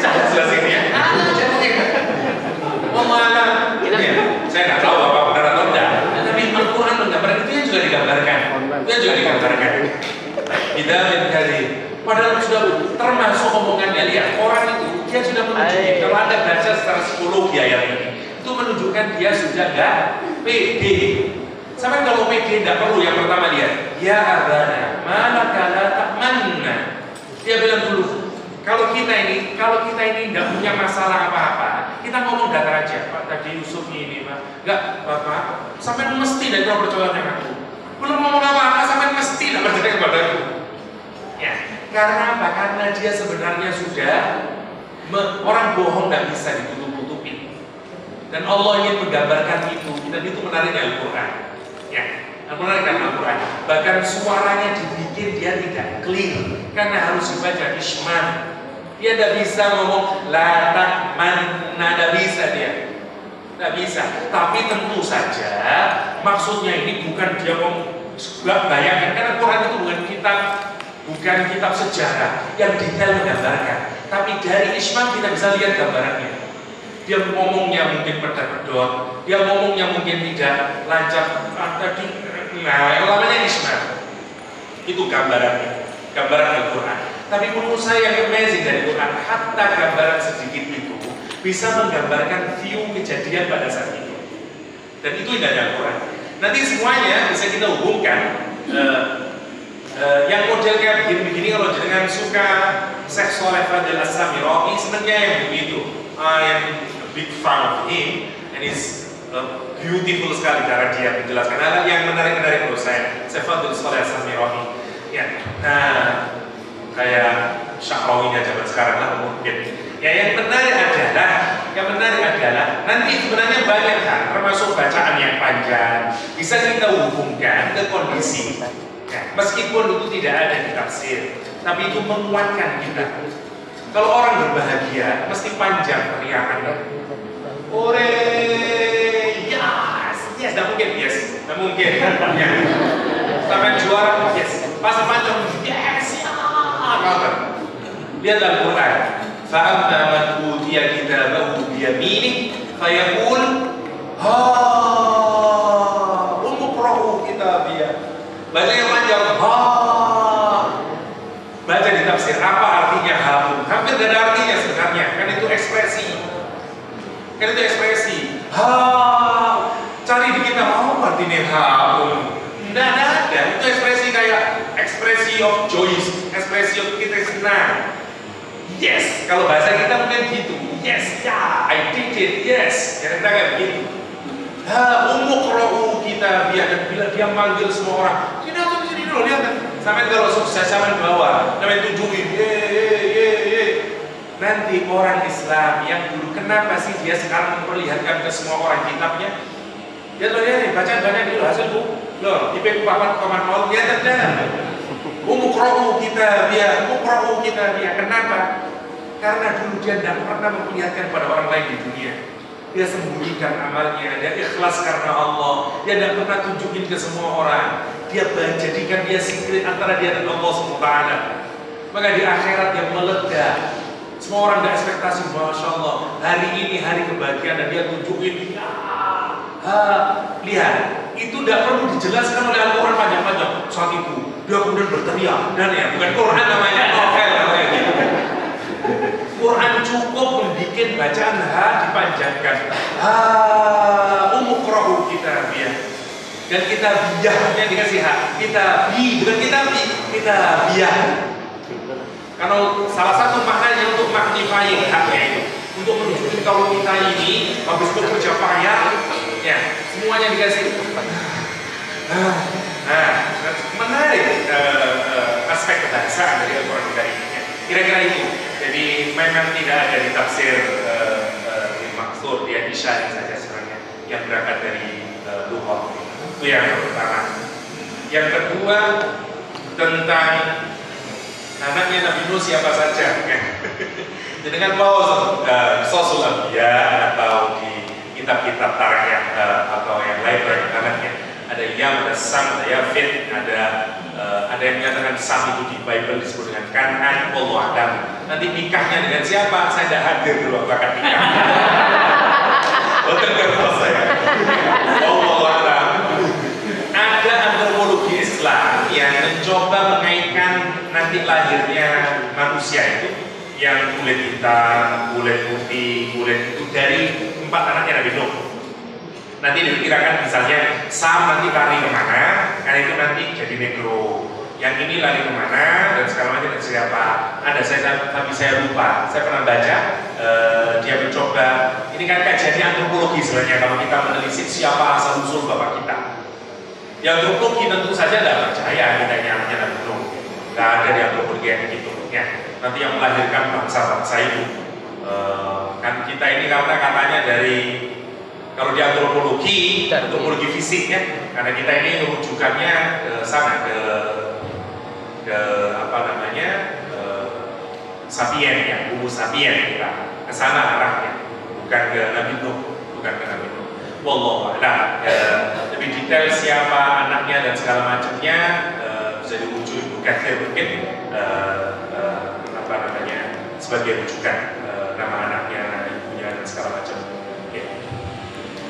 Yang kedua tentang tegas lembut. Nah, kapan Nabi tegas, kapan Nabi lembut? Sederhananya, kapan Nabi tegas? Biasanya kalau menyangkut urusan kolektif, urusan umat. Kalau urusan itu individu, Nabi biasanya lembut. Misalnya pada kasus Ka'ab bin Malik, kesalahan Ka'ab bin Malik bukan kesalahan individu. Karena ini adalah kegiatan kolektif, perang. Masyarakat Madinah itu seperti Singapura, seperti Israel, seperti Korea Selatan. Warga negara sekaligus warga militer. Karena sedikit 300.000 kalau perang ya mereka ikut semuanya. Misalnya kayak Brunei Darussalam, saya nggak tahu Brunei militer juga enggak. Singapura militer. Semua warga Israel itu bisa angkat perang. Dia bisa nembak semuanya. Kenapa? Karena dia wajib militer. Karena dia sedikit orangnya dan kalau terjadi perang mereka semuanya angkat senjata. Itu juga yang dipakai alasan susah mana yang sivil di Israel. Nanti jangan ikutnya nanti kira-kira berarti Ustaznya itu membolehkan bom. Ya, nanti salah satu alasannya saya Yusuf Qaradawi adalah dibolehkan yang karena itu karena sebenarnya semuanya warga militer. Karena mereka terlatih secara militer. Kalau kayak Korea Selatan. Karena itu orang Korea Selatan kuliahnya rata-rata agak tua dibanding orang Indonesia. Kenapa? Habis SMA mereka wamil dulu. Karena itu semua bisa nembak. Kita tidak pernah wamil. Dulu kita diganti 1 semester. Namanya zaman saya kuliah namanya kewiraan. Mungkin Ustaz Ali ada sama dengan saya. Dulu mata kuliah kewiraan. Sekarang diganti kewiraan ganti PPKM. Ya. Sekarang sudah jadi PPKM atau yang lain atau civic sekarang. Dulu namanya kewiraan. Ya. Kita hanya pikiran saja. Kita tidak wajib militer angkat senjata. Ya. Karena itu hukumannya juga biasanya tegas gitu. Karena ini menyangkut kolektivitas. Sementara kalau kesalahan individu sebagai individu biasanya Nabi lembut. Contoh paling terakhir ya, ada seorang ibu anaknya mati. Nabi di belakang nasihati, ibu itu nangis. Kata Rasulullah SAW, isbiri ya umma, sabar wahai ibu. Tanpa melihat Nabi, ibu itu bilang, enak aja kamu bilang sabar. Memangnya kamu udah merasakan seperti yang aku rasakan? Coba kalau anakmu mati. Berkata-kata tidak senonoh kepada Rasul, mestinya itu salah. Dosa tidak boleh kita berkata kasar pada Nabi Muhammad SAW. Kalau memanggil nama langsung aja dan diperbolehkan udah Al-Quran berkait. Ya. Apalagi berkata-kata kasar. Diam Rasulullah. Ya, mungkin kalau kiai sekarang ditapuk belakangnya. Oh, tidak Rasulullah, aku kiai. Kurang ajar dan diulangi dulu. Ini enggak. Nabi pulang ke rumahnya, sahabatnya kasih tahu, lu ibu tadi dengan Rasulullah SAW. Dia malu, dia lari ke Rasulullah SAW dan dia menyatakan, saya sabar ya Rasulullah. Dan Rasul yang menyatakan innama sabru inda sabbatin ula, kata Nabi. Sesungguhnya sabar itu adalah ketika kali terjadi peristiwa ada sabar, itulah sabar. Lembut Rasulullah SAW. Tidak pada yang lain. Pada yang lain misalnya Yahudi Bani Mustalik misalnya kasusnya ada hukuman yang tegas ya Rasulullah SAW. Kalau menyangkut urusan yang sifatnya kolektif, itu juga yang harus kita lakukan kepada individu. Kalau kesalahan anak itu kesalahan individu, ya treatmentnya harus dibedakan. Kalau dia melakukan kesalahan yang kira-kira kalau ini tidak dihukum, ini nanti kolektivitas rusak, hukum ininya rusak dan segala macamnya. Itu yang harus dibedakan. Yang terakhir tentang kata-kata kasar. Bagaimana kita memahamkan kata-kata yang kasar? Tentu semuanya berangkat dari penjelasan ya, dari makna dan segala macam dan bagaimana penggunaan. Misalnya kita nggak bisa hanya menjelaskan dari maknanya. Misalnya, mohon maaf ya, saya tidak niat untuk mengucapkan kata-kata yang kasar. Misalnya nama-nama hewan. Kenapa kalau asu sama jangkrik kok jadi jelek? Maka apa salahnya jangkrik itu? Ya, sama asu misalnya, sama babi, nggak ada salahnya sebenarnya mereka ini. Tapi lihat ada makna di luar makna bahasa. Jadi makna kebudayaan. Sama ya. Kita ini kalau sudah tahu harus pakai J. Kalau nggak diawali dengan J kurang mantep ya. Tapi saat marah sama orang, lah orang itu nggak mantep. Harus pakai J. Pakai J. J mantep ya. Nah, makna kultural itu ini sudah spesifik, ini adat namanya. Harus dilihat ke adatnya. Ke adatnya. Tentu nanti berbeda-beda. Ini contoh paling jelas saya sendiri. Saya ngoran dulu di Australia. Saya menggok gini karena degan. Singkat cerita, saya di belakang ada orang pulang dari bar jam 3 pagi. Yang ngerti servis karena mobil saya begini. Hanya saya masukin Oke. Ternyata masih tidak cukup karena bokongnya masih ini. Akhirnya dia muter lagi orangnya. Deketin saya, dia turun marah-marah. Saya dijamprat habis dengan bahasa Inggris. Semua sumpah serapah dalam bahasa Inggris, saya ngerti maknanya, tapi tidak masuk hati saya. Saya gitu aja, karena tidak masuk di sini. Ya, coba dia marah pakai yang tadi itu, jangkrik, asu, babi, beda ceritanya. Mungkin saya ada apa kan? Saya masak banyak kalat merah. Itu yang berbeda, karena persoalannya ada makna budaya yang melekat. Nggak bisa. Ya. Nggak bisa. Orang Jawa mungkin akan itu yang dan kita harus tunjukin itu. Ya, tunjukin itu. Kalau memang dia merupakan kata-kata yang diterima secara umum, ya memang harus kita pahami itu. Kalau dia lokal, ya kita lihat itu makna lokalnya. Kalau itu secara lokal mungkin tidak jadi masalah, ya oke. Sepanjang tidak bertentangan dengan syariat. Misalnya kalau di keluarga itu saja yang ya tetap tidak boleh, karena nanti kita hidup berinteraksi dengan orang lain, ya. Saya tidak tahu gimana ceritanya dulu. Orang jelek kalau menggunakan hewan-hewan yang diawali dari J. Saya tidak tahu kenapa ceritanya dulu begitu berbeda kayak dengan kumpul kebo itu ada ceritanya, ya. Tapi kalau itu saya tidak tahu antropologinya kayak apa dulu, wallahu a'lam. Tapi kalau untuk asu, anjing sama babi itu agak universal sifatnya. Hampir di tempat-tempat yang lain juga menggunakan dua binatang ini untuk menganggap sesuatu yang jelek. Ya, baik orang Inggris, orang Manila misalnya di Tagalog sama. Kalau orang itu jelek dia nyebut juga babi, baboy misalnya. Baboy itu babi. Ya. Sama selang jeleknya. Macam-macamnya. Saya kira itu saja. Mohon maaf, saya ada acara di rumah. Jam 11 jadi saya rasa cukup. Mohon maaf. Jazakallahu khairan ajma'in wa sallallahu ala nabiyyina Muhammadin wa alihi wasallam. Semoga kita diberikan karakter sebagaimana Rasulullah SAW. Kita tidak memiliki kata-kata yang kasar, yang kemudian kita menjadi pendidik-pendidik, menghasilkan anak-anak menjadi brilian-brilian, menjadi permata-permata dalam peradaban Islam. Assalamualaikum warahmatullahi wabarakatuh.